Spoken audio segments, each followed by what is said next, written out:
Welcome to the Drama Coach podcast.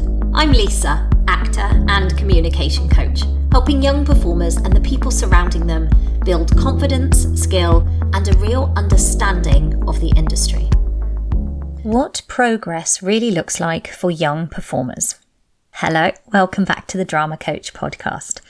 Today's episode is a solo one, and it's for parents and carers of young performers, especially if your child's starting to take acting a little more seriously now. Maybe they're doing drama classes, maybe they're doing LAMDA exams, maybe they're auditioning, maybe they've started self-taping, maybe they're asking about agents, spotlight, screen work, theatre, drama school one day, or how to get into the industry. And I want to talk about something that comes up a lot: progress. Because when your child starts moving from drama as a hobby into something they might want to take more seriously, progress can be really hard to measure. In school, we often have marks, levels, grades, certificates, reports, parents' evenings, etc. In sport, there might be goals scored, times beaten, matches won, medals earned. And in acting, yes, sometimes there are clear markers as well. Your child might pass an exam with a particular grade, like a distinction. They might get a bigger role. They might be chosen for a performance. They might get an audition, a recall, an agent. They might get a particular part, and they might get a first credit. And of course, those things can be absolutely lovely. They can be exciting, encouraging, and definitely worth celebrating. But they're not the only signs of progress, and that's what I want to talk about today. If we only look for those big, visible wins, then sometimes we can miss the really important growth that's happening underneath it all. We can also accidentally make young performers feel like they're only moving forwards if they're being chosen. That's a dangerous place to put a child's confidence, and it's not very helpful for the industry. So today, I want to talk about what progress really looks like for young performers, especially those who are starting to step towards auditions, agents, self-tapes, and the industry. And as always, I am not here to tell anybody how to parent, or to say there's only one right way to support a young performer. These are my opinions and ideas from my experiences.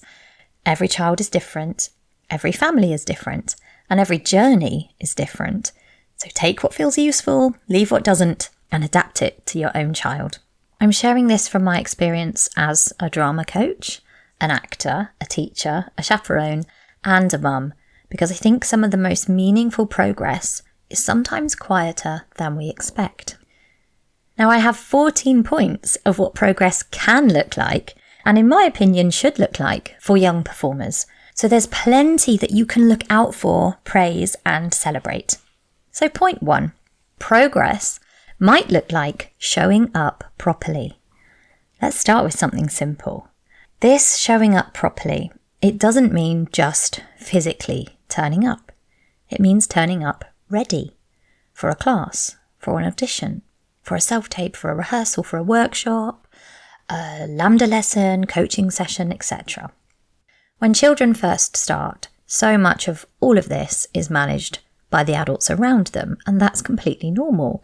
Parents read the emails, they print the scripts, they pack the bag, they check the times, set up the self-tape, remind the children to learn their lines, drive them there, calm the nerves, hopefully, find the shoes, etc., the costume, whatever.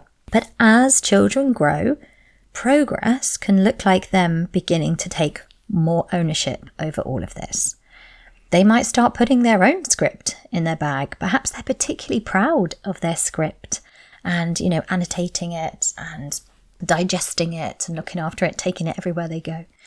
They might check what they need to bring. They might say, can we run this through? They might begin warming up without being asked. They might know what scene they're working on, I hope. They might ask a useful question. And this is progress. Not because children should suddenly manage everything alone, of course not. They shouldn't, they still need support, of course they do. But when a young performer starts to understand that their training belongs to them, I think that's a really positive step.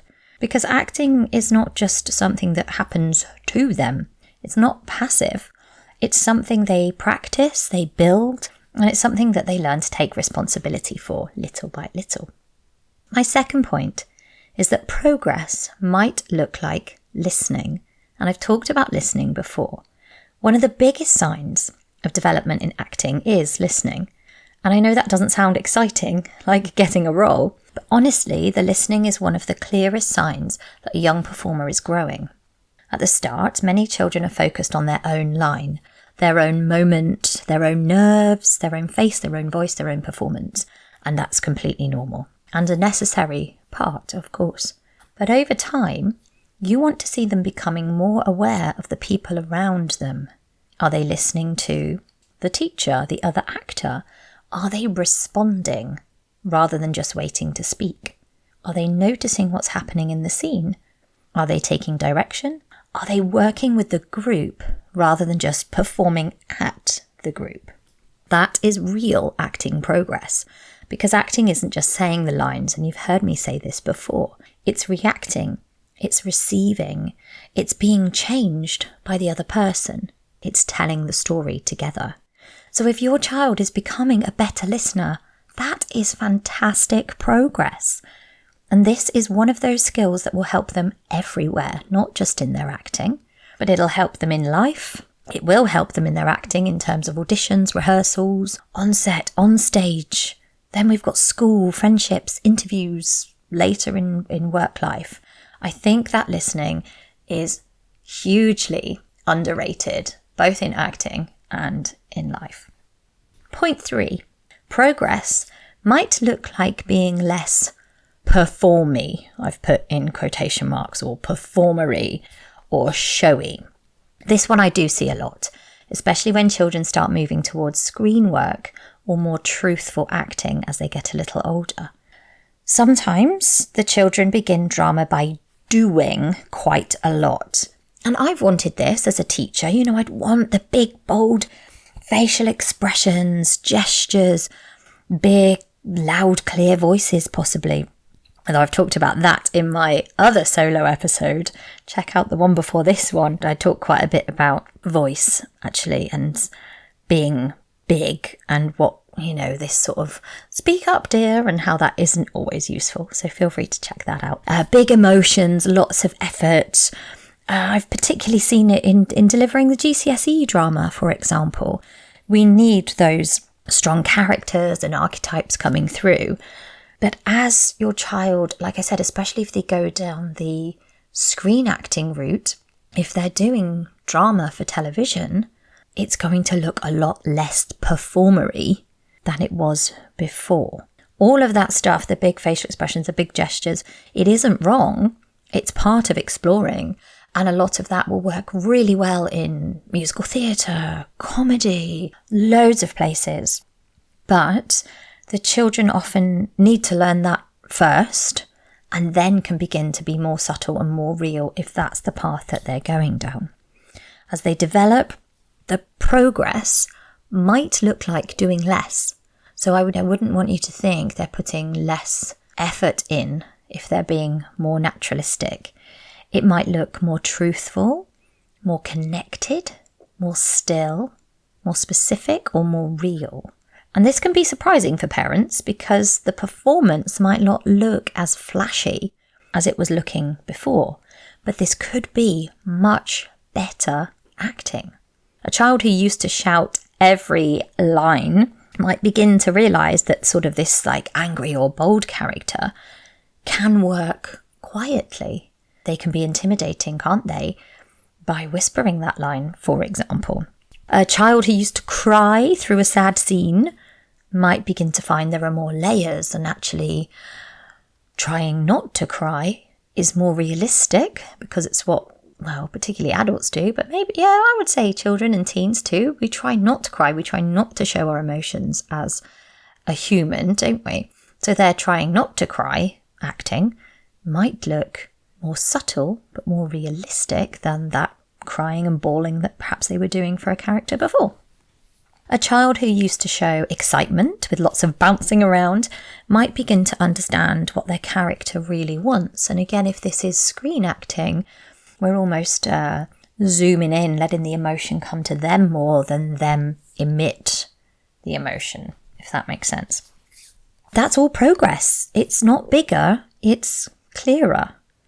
It's not necessarily louder, it's more truthful, and it's not dramatic, it's more connected. So if your child is interested in screen acting, this is a really important shift, and you might want to notice it and to praise it. Because on camera, those small things can be really powerful. The camera can read a thought, a breath, a moment of listening, tie in that listening that we just talked about, or a tiny change in the eyes. It means doing the right amount for the camera, the story, and the scene. So notice that. I'd love to hear about if you notice that in your child, particularly if they are going down the screen acting drama route. Point 4 then. Progress might look like making clearer choices. At the very beginning, many children simply learn their lines and try to say them well or recite them. And that's fine. That's a great starting point. But as they grow, they might begin asking better questions like, who am I talking to? What do I want from them? What's just happened before this scene? Why am I saying this now? What am I trying to hide? Well, that's a good one. I like that one. And what changes during the scene? That is progress, because acting becomes much more interesting when it stops being about just remembering the words and starts being about behaviour, intention and relationships. And the choices don't need to be perfect. Far from it. In fact, they won't always be. But a clear choice gives them something to play. It gives a scene a sense of shape. It gives a self-tape focus. It gives an audition life. It gives a teacher or director something to redirect. I used to say this a lot, actually, when directing musicals. Just do something, students, anything. Don't wait for me to tell you exactly where to stand, what to do. I don't know, there's 80 of you. Do something. If I like it, I'll probably let it go or say, well done, yes, great, keep doing that. And if it doesn't feel right, I'll correct you. But if you don't do anything, I've got nothing to correct, to change, nothing to work with. So again, those older students, it's great when they start making choices and doing things. So if your child's starting to think beyond the lines, yes, congratulations, that is progress and also deserves a pat on the back. Point 5, progress might look like taking direction. So I just gave an example there of taking direction, even if that direction is do stuff. This is a huge sign of progress, being able to take direction. Can your child listen to a note and try it out? Can they adjust? Can they have another go without feeling that they've failed? Can they understand that feedback isn't criticism of who they are? Because that's a really important skill. In classes, auditions, rehearsals, exams, on set, young performers will be asked to make changes. Changes could be things like try it slower, faster, make it more secretive, speak to one person, make it have less movement, pick up at that cue, hold that moment, or don't look at the camera, change your eye line, or just try that again. And they need to be able to respond to these things. Not perfectly, not instantly every time, but with a sense of openness. So if your child used to crumble at feedback, but now they can nod, breathe, and give it a try, that is progress. If they used to take every note very personally, but now they understand it's just part of the work, that's progress. And if they can say, okay, I'll try that, that's progress too. And that progress is massive, because the performer who can take direction is often much easier to work with than the performer who can only do it one way. Point 6. Progress might look like improving their self-tapes. And if you've got this far and you don't know what a self-tape is, Go back and check my terms solo episode, because it does talk about self-tapes there, and I've talked about self-tapes lots before, so go and check out previous episodes if you're not sure about what a self-tape is. I would imagine if your child is looking for progress and taking things more seriously, you've done at least one self-tape by now. But if you haven't, do not fear, it's all progress. So if your child's starting to audition for screen work, self-taping is a skill in itself. And actually there are self-tape auditions for other work. I've seen them sent for musical theatre, for example, for first rounds. So it won't necessarily be just for screen work. Progress here can be very practical. Maybe your lighting setup is better than it was. Maybe the child can now set up the tripod, camera, mics, lights. I know I need to get my 11-year-old a little more proactive with this now. She does know how to do it. I always do it for her, mainly to save time. Go and run through your lines, go and get changed, do your hair, etc. And I will set up the self-tape for you. But I feel I'm almost doing her a disservice, because if it's true that she wants to go into this industry, she will need to be doing those things herself and thinking about framing for herself. So I make a little promise to myself by doing this episode that next time I'll get her a little more involved. I'm not just going to suddenly walk away and say, hey, you do it now, but we'll begin by doing it together, do the setup together and explain through what I'm doing so that she can begin to take that responsibility on, and maybe just take one or two elements and I'll do the others, and then we'll learn more, and we'll learn more together. I digress slightly from my notes, but I thought that was important to drop in.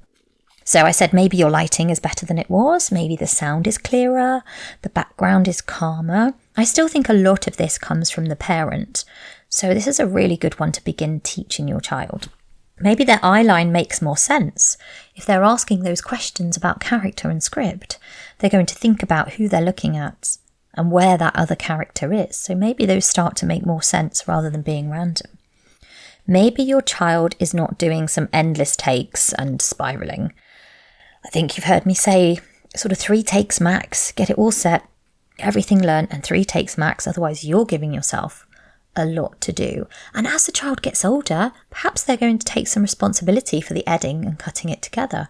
But I'd say still oversee the sending of the tape, check the tape through.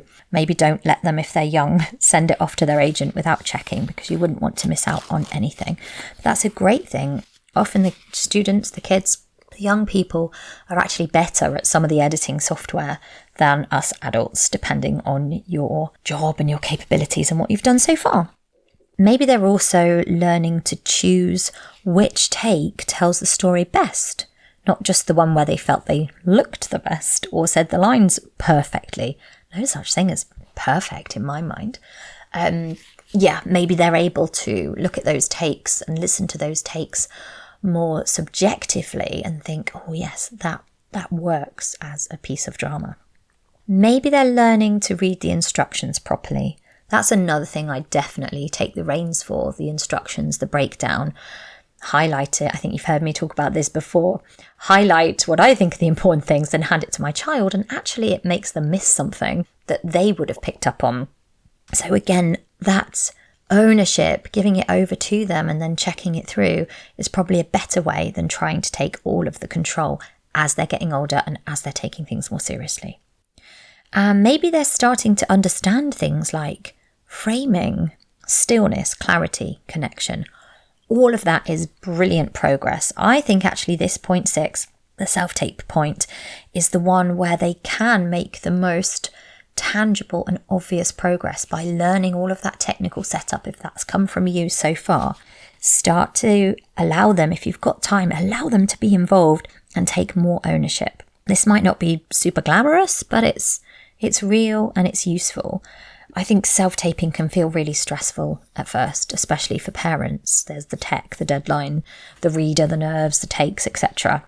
And then not to mention the upload and, worrying about what you've done, is it right? I think self-tapes can be really quite stressful for parents. Give me a shout if you're on your first self-tape and you need some help. I've got loads online that can help you. I put this all over my socials, and loads of other people that I can point you in the direction of or do some coaching with you. I love helping students and parents alongside each other with their self-tape, because there's so much that you can learn that just makes it simpler and easier and can make self-tapes your friend rather than your enemy.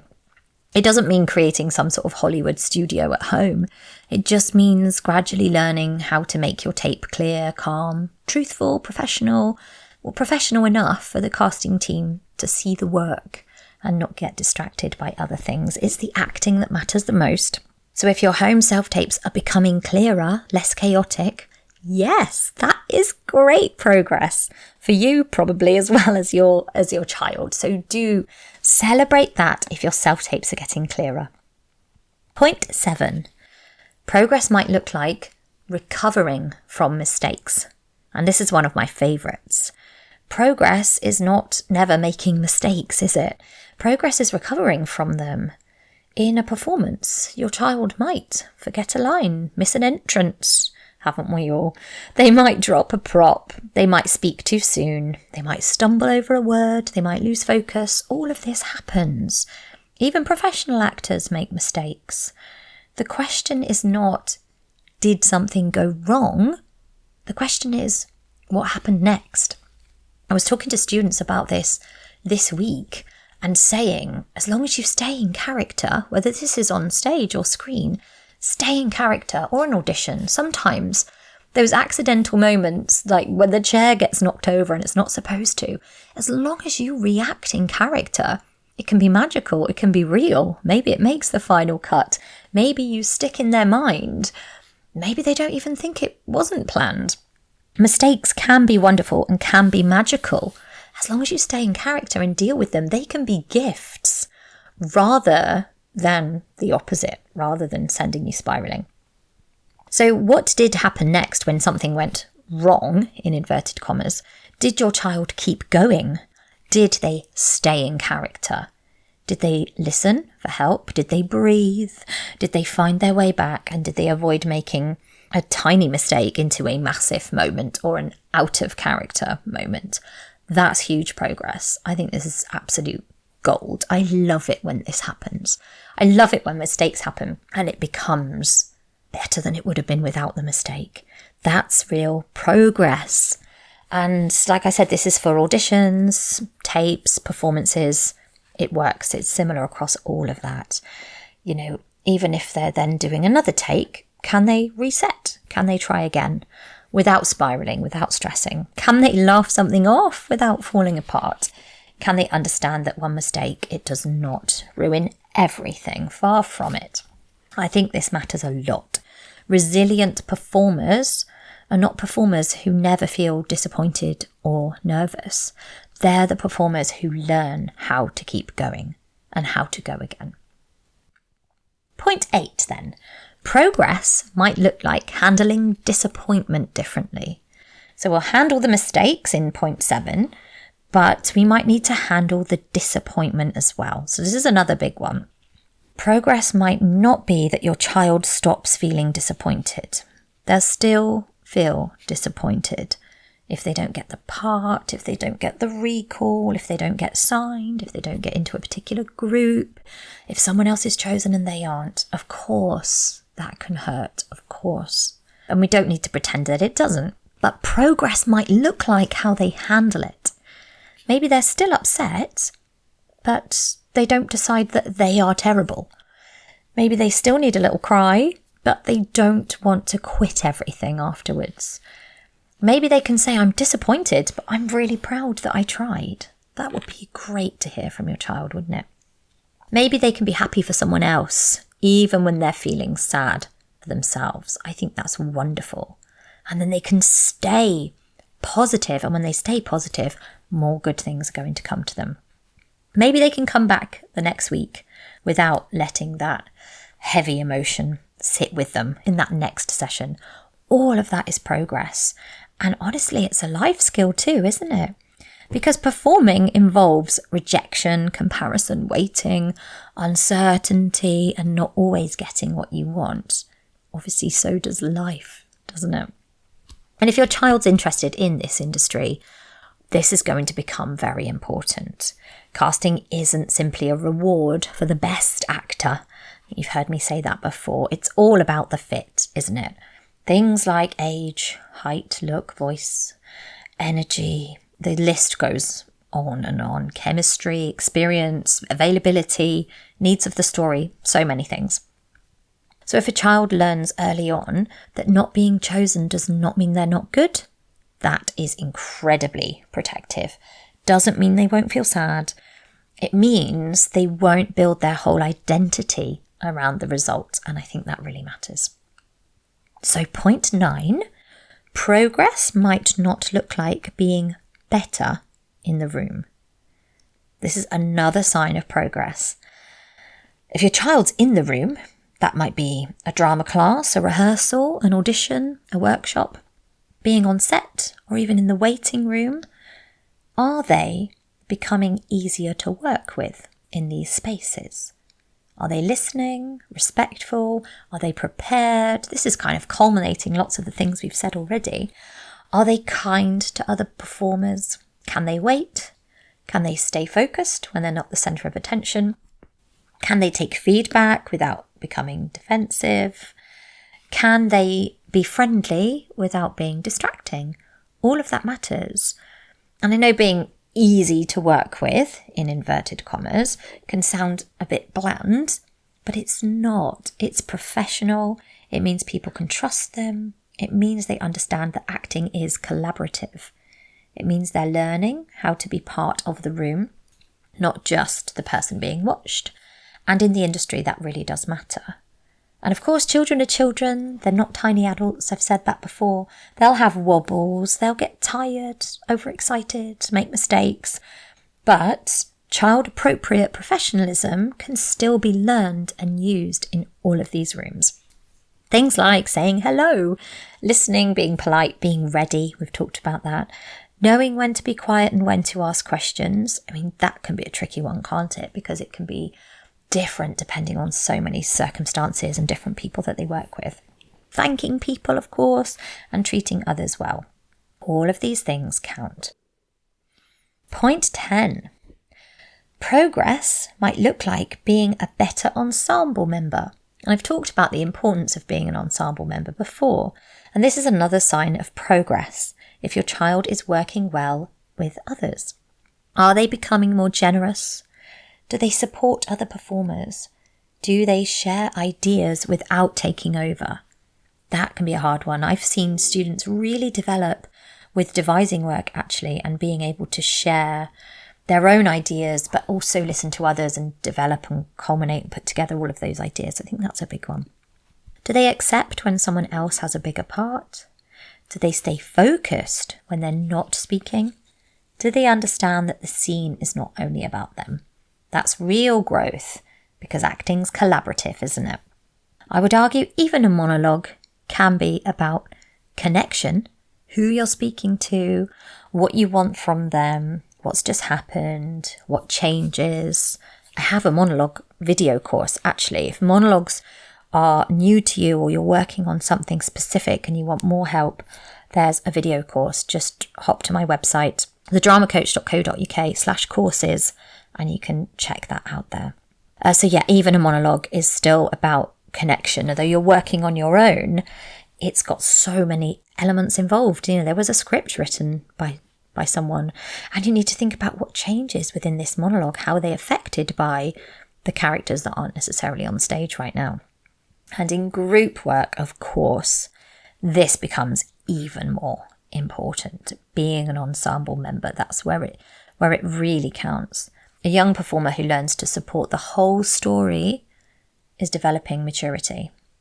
Sometimes the child who gets the biggest laugh isn't always the one doing the most skillful work. It can be, but it's not always. Sometimes the child who listens beautifully and keeps the scene alive, supports others and stays present is showing enormous progress. It's just quieter, but it absolutely counts. Point 11. Progress might look like asking better questions. This is one you might notice at home. As children develop, their questions often change. I know my question when I was younger in dance class was why. I think I was really tiny, just like not past a toddler really. But why? I think I used to drive my dance teachers mad because I asked why so many times. But when the questions change and become more in depth, this is progress. So at first they might ask things, once they've got over why, they might ask things like, how many lines do I have? Do I get a costume? Am I the main part? Will people laugh? Will people cry? Did I win? Do you think I'll get it? All of that is totally normal. But over time, you might hear different questions begin to develop, like, why does my character say this? Who am I talking to? What's just happened before this scene? What do I want? The objective. Should I pause there? Could I try it a different way? How do I make it sound more natural? Where should my eyeline be? And what kind of tape do they want? All of that is progress. Because it means they're starting to think like an actor. They're moving beyond the look at me into the story, the character, the intention, connection, and technique. And that's where the work becomes really interesting. So if your child is asking questions like that, praise them, keep those going. And if they're not yet, and they are looking to take acting more seriously, perhaps you could help them begin to ask those questions. Point 12. Progress might look like clearer communication. Drama progress often shows up in communication. Maybe your child is speaking more clearly. Maybe they're looking up more, the simple things. Maybe they stop rushing. Maybe they take a breath before speaking. Maybe they use their voice with more confidence. Maybe they can explain an idea. Maybe they can introduce themselves more calmly. I see this a lot in LAMDA exams, where you have to introduce your piece. And competitions too, you have to introduce your drama piece first. And I think this can be hard because your piece has been practiced and is in character, whereas your introduction is as yourself. And I feel like sometimes for some students and adults, this can feel more exposing, more tricky to be yourselves. And also it's the first thing you do, so you haven't even kind of warmed up into it. So those introductions that can be done with confidence, or more confidence than when you started, that is real progress. And I love seeing that. I love seeing that change. When students get a new piece and they're more confident in their introduction than they were last time and the time before. Love that. Maybe they can walk into a room and say hello to people they've never met before. In a safe environment, of course. I'm talking about in the acting industry or in the audition here. And maybe they can ask for what they need. I think knowing your needs, Emil talked about this in his episode with me about needs and boundaries. And I think knowing what you need is so important and is a great sign of progress. These aren't small things. They absolutely matter. Not every child who does drama will become a professional actor, but every child will need to communicate in everything that they do. They'll need to speak to teachers, meet new people, perhaps interviews, presentations, group projects, and difficult conversations. So when drama helps a child use their voice more clearly and feel more comfortable being seen and heard, that is progress for the industry and progress for life. And it's totally worth celebrating.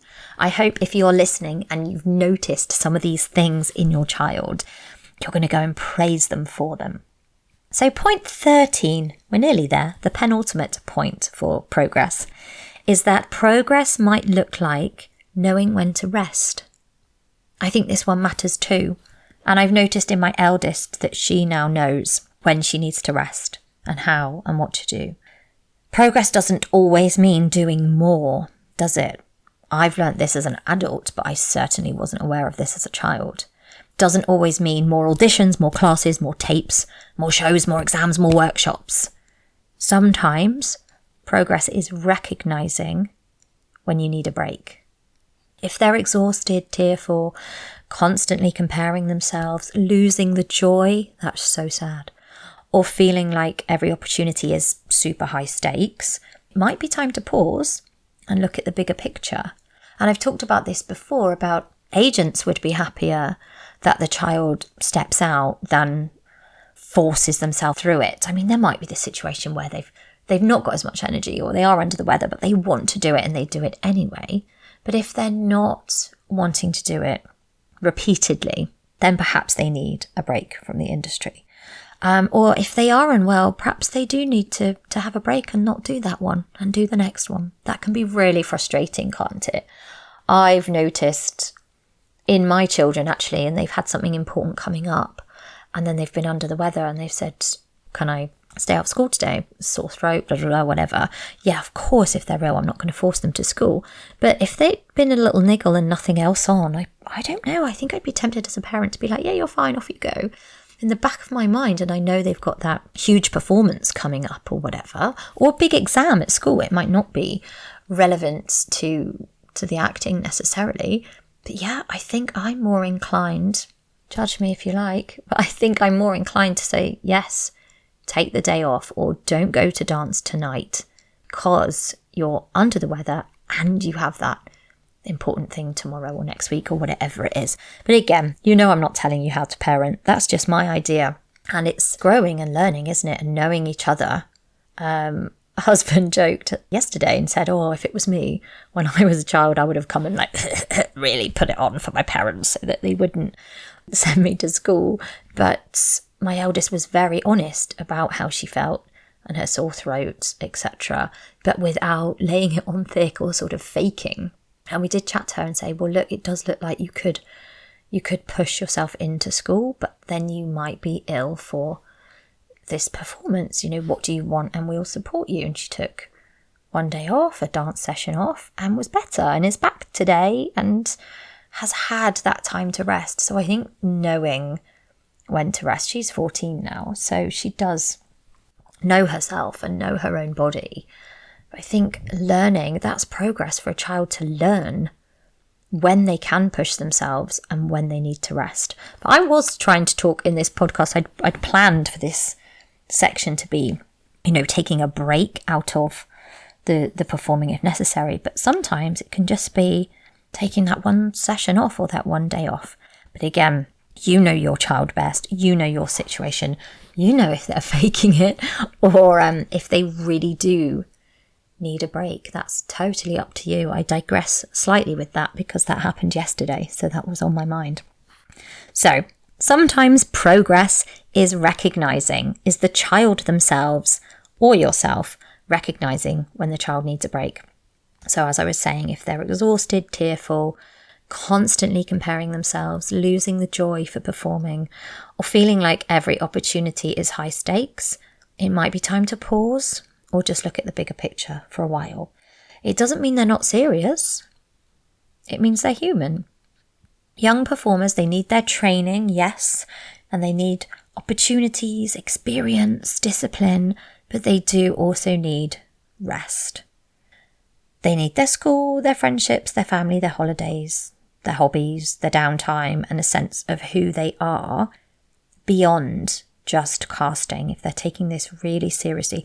Obviously, if they are out of school because they're on set for a long time, they will be tutored. They do get tutored.